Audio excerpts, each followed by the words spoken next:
Welcome. This is how to export your n8n workflow. So guys, if you want this to be exported, first go to n8n.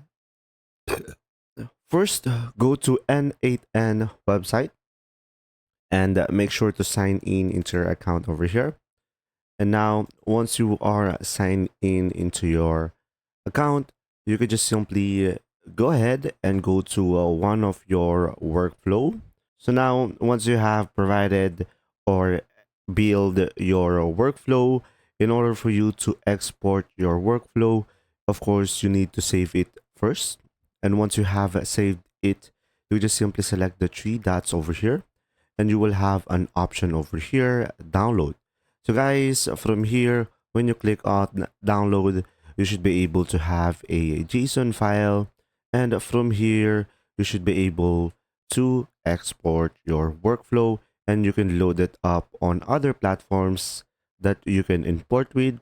So pretty much this file is your workflow when other people open it up. If you found this video helpful, please like and subscribe. And if you have any questions, just simply go ahead and comment down below, and we will do our best to answer them all. And see you in the next video.